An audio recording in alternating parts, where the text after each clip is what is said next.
Hello class 11 के बच्चों, मैं आपको यूपी बोर्ड इंग्लिश सप्लीमेंट्री के first lesson the summer of the beautiful white horse के शॉर्ट्स आंसर करवाने जा रहा हूं। तो अगर आपने अभी तक हमारे चैनल को सब्सक्राइब नहीं किया तो प्लीज़ सब्सक्राइब कर लें और वीडियो को अंत तक जरूर देखें।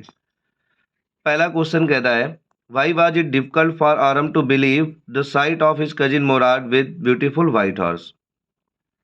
आरम के लिए ये कठिन क्यों था इस बात पर विश्वास कर पाना, उस दृश्य पर विश्वास कर पाना। कौन से दृश्य पर? His cousin Mourad with beautiful white horse, यानी उस मोराद जो एक सुंदर सफेद घोड़े में बैठा हुआ था, उस दृश्य पर विश्वास कर पाना क्यों कठिन था। तो क्यों कठिन था देख लेते हैं इसके आंसर को। It was difficult for Aram to believe the sight of his cousin Mourad with beautiful white horse. यहाँ तक तो हमें क्वेश्चन को ही ले लेना है कि आरम के लिए कठिन था उस दृश्य पर विश्वास कर पाना कि उसका चचेरा भाई एक सुंदर सफेद घोड़े पर बैठा हुआ है, बिकॉज क्योंकि he was poor and honest, क्योंकि वो गरीब था और ईमानदार भी था। तो गरीब और ईमानदार कहने का तात्पर्य ये है कि वो इतना गरीब था कि वो घोड़े को खरीद नहीं सकता था और इतना ईमानदार था कि चुरा भी नहीं सकता था। So he could neither buy nor steal the horse. ना तो वो घोड़े को खरीद सकता था और ना ही घोड़े को चुरा सकता था। तो उसके पास घोड़ा आया कहाँ से, यही वो सोच रहा था। तो इसीलिए ये बात पर विश्वास कर पाना, उस दृश्य पर विश्वास कर पाना उसके लिए कठिन था। आई होप ये आंसर समझ आया होगा आपको। चलते नेक्स्ट क्वेश्चन में। अगला क्वेश्चन कहता है, what did John Byro tell Aram's mother and uncle Khosrove when he got his horse back. उसने जो जॉन बायरो था उसने आरम की माताजी को और अंकल खुसरो को क्या बताया जब उसे घोड़ा वापस मिल गया। तो उसने क्या बताया था? John Byro told Aram's mother and uncle Khosrove. John Byro ने आरम की माताजी को और अंकल खुसरो को बताया दैट की his horse was stronger than ever, कि उसका जो घोड़ा है ना वो पहले से और ज़्यादा मजबूत हो गया है, शक्तिशाली हो गया है, एंड बेटर टेम्पर्ड, और उसका स्वभाव भी पहले से अच्छा हो गया है। When he got the horse back, जब से उसने घोड़े को वापस पाया तब से उसका स्वभाव भी अच्छा हो गया है और वो शक्तिशाली भी हो गया है, यानी ताकतवर भी हो गया है। तो चलो बच्चों, ये भी आंसर आपको समझ आया होगा। चलते हैं नेक्स्ट क्वेश्चन की तरफ। क्वेश्चन नंबर थर्ड हमारा कहता है, when what feeling did the sight of cousin Mourad and the horse arouse in the narrator. और कहता है जब कजिन मोराद के उस दृश्य को, यानी घोड़े पर बैठे हुए कजिन मोराद को उसने देखा,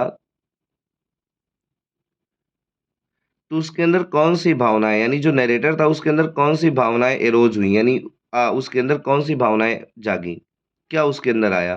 तो चलो देख लेते हैं इसको भी। Aram did not believe to see Mourad with the white horse.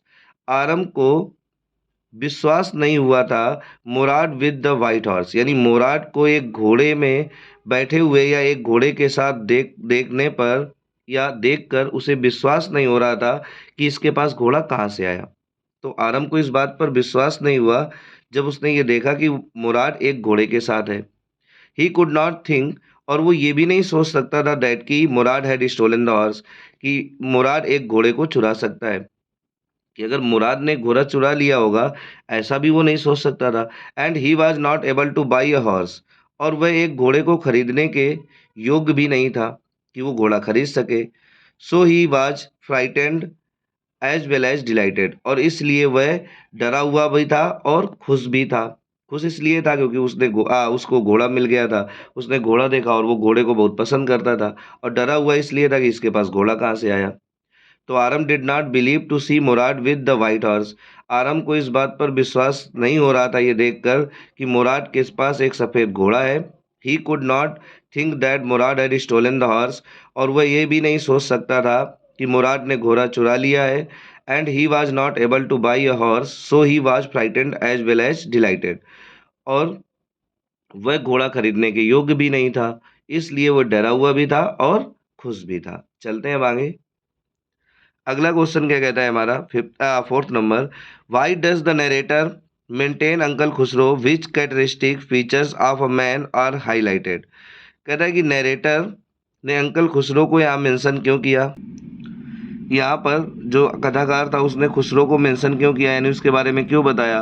Which characteristic features of the man are highlighted, और एक व्यक्ति के यानी अंकल खुसरो के कौन से कैरेक्टरिस्टिक्स फीचर्स यानी कि जो चरित्र था उनका, जिस तरह का उनका स्वभाव था उसको यहाँ पर उनके वो कौन से चरित्र थे, कौन से कारनामे थे जिनको यहाँ पर हाईलाइट किया गया है, बताया गया है।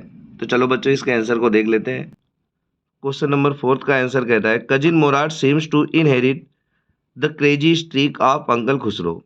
जो कजिन मोराट था वो एक crazy streak streak of uncle Khosrove यानी चाचा खुसरो का एक जो पागलपन जो पागलपन की एक धारा थी, जो एक उनके अंदर सनकीपन था, उसका वो वंशज प्रतीत होता था।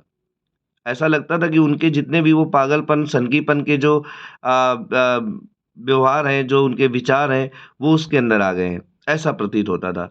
He was a big man with a powerful head of black hair. वह जो अंकल खुसरो था वह एक बड़ा आदमी था। तो बिग मैन कहने का मतलब एक भारी भरकम आदमी था विद अ पावरफुल हेड, और उसका जो सर था ना वो बहुत शक्तिशाली था। ऑफ ब्लैक हेयर, उसमें उसके जो बाल थे वो बिल्कुल काले थे। एंड वेरी लार्ज मस्टैच, और उसकी जो मुच्छें थी वो बहुत बड़ी बड़ी थी। He was quite furious in his temper, और वो अपने स्वभाव में बहुत ही ज़्यादा गुस्सैल था।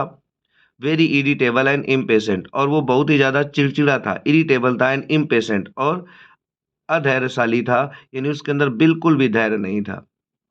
तो बिल्कुल भी वो धैर्यवान नहीं था। तो वो कहता है कि वो बिल्कुल गुस्सैल था स्वभाव से, और बहुत ही ज़्यादा चिड़चिड़ा था, और इम्पेशेंट यानी अधैर्यवान था। तो बच्चों आपको ये आंसर भी समझ आया होगा। चलते हैं नेक्स्ट क्वेश्चन की तरफ। क्वेश्चन नंबर 5 हमारा कहता है how did Aram the narrator fare in his solo round. यानी आरम जो हमारा नरेटर था उसने अपनी जो अकेली राइड थी, सोलो राइड थी, उसको कैसे किया, उसके बारे में बताओ। तो when Aram rode the horse alone, जब आरम अकेले घोड़े को चला रहा था, ये उसने चलाया।